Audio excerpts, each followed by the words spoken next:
Relatório final do julgamento federal de Sean Combs Diddy, 20º dia, data 10/6 de 2025. A defesa de Sean Combs Diddy renovou o pedido de anulação do julgamento. O foco principal foi o depoimento de Brianna Bongolan. Segundo os advogados de Combs, Brianna teria mentido ao dizer que presenciou o episódio violento na sacada.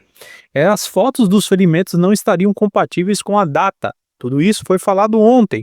A defesa alegou que a promotoria tinha conhecimento dessas inconstâncias e ainda assim optou por apresentar essa acusação. O juiz, então, Arun Subramanian, negou o pedido agora imediatamente, afirmando que a alegação poderiam e deveriam ter sido abordadas durante o contra-interrogatório 2 dias atrás e que isso não configura motivo suficiente para anular o processo dessa grande magnitude. A promotoria, então, buscou trazer novamente outra testemunha e especialista, a doutora Dawn Hughes, psicóloga, que foi já chamada em um depoimento anterior, algumas semanas atrás, para reforçar o padrão psicológico de coerção e abuso sofrido pelas vítimas de exploração sexual.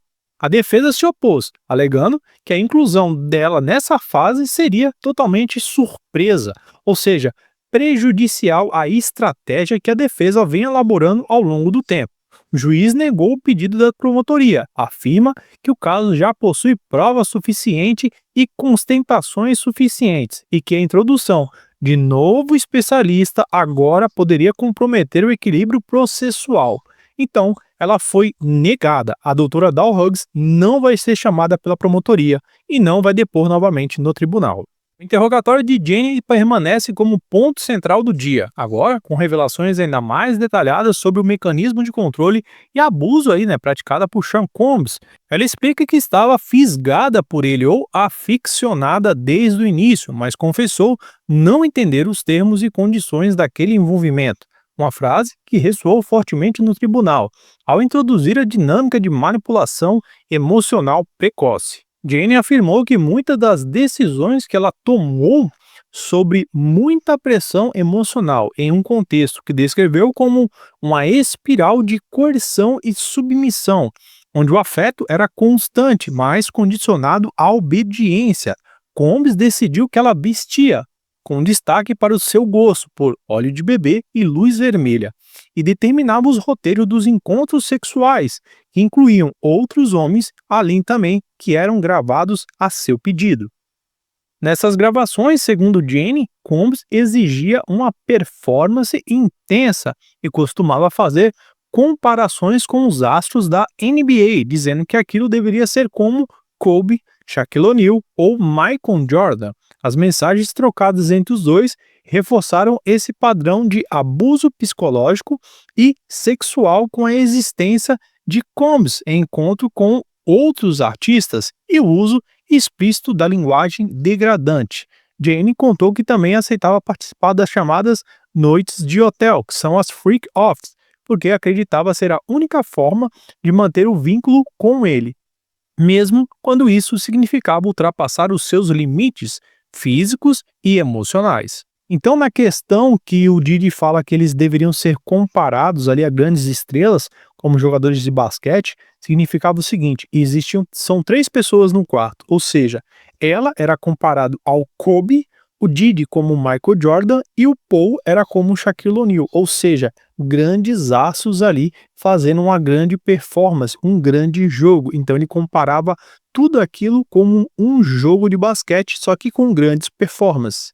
A dependência econômica, mais uma vez, é citada no processo. Era como uma ferramenta de controle. Combs pagava aluguel, despesas, mantinha a presa financeiramente. Estimava-se que ela recebia cerca de $150 mil por mês em presentes e outros tipos de pagamento, de contas e outras coisas, durante esse relacionamento. Eu me sentia privilegiada. Apesar disso, Jane afirma contundente: eu me ressentia dele, por ele me levar ao estilo de vida que ele me levou, um estilo de vida que eu nunca tive, revelando o peso do contraste entre o luxo aparente e a violência velada que ela enfrentava. Jane então revela que mencionou um incômodo com os presentes caros que Combe começava a oferecer às outras mulheres. Um dos episódios mais marcantes foi quando, após uma noite de agressão, ela recebeu uma bolsa da Chanel.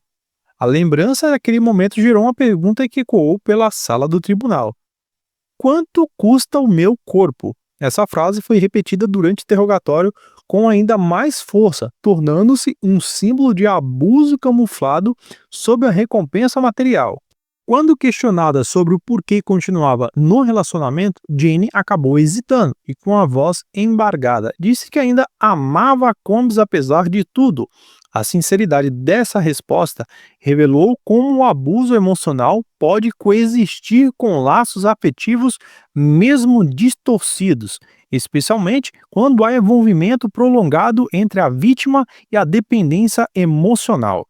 Ela também revelou o envolvimento de Cristina Corran, chefe do gabinete de Combs, que teria intervido em momentos de colapso emocional para garantir espaço, especialmente quando Combs a pressionava a respeito das fitas de sexo.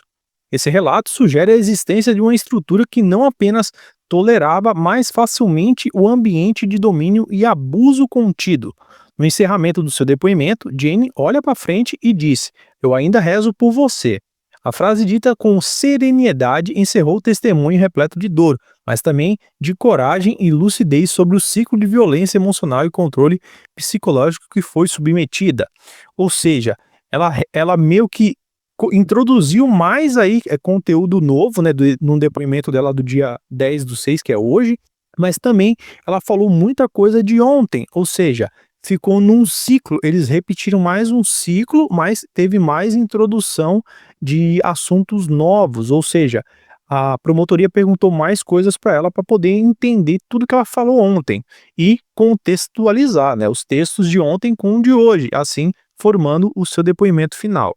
Contudo, a gente não sabe se ela vai continuar no depoimento amanhã, a gente vai aguardar porque ainda não saiu a lista, né, das pessoas que vão depor amanhã. E mais do que uma estrela da música, Sean Combs emerge nesse tribunal, né, como o centro de um sistema de controle, né, silêncio e impunidade, que por anos operou ali nos bastidores do entretenimento, né.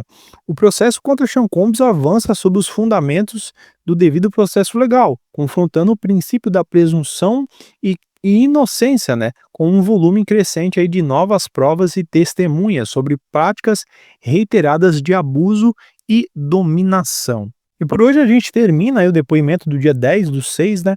E amanhã a gente espera novas novidades aí do julgamento de Sean Combs Diddy. E assim que sair os depoimentos, a gente vem trazendo um canal sempre completo. Eu vou ficando por aqui. Até mais.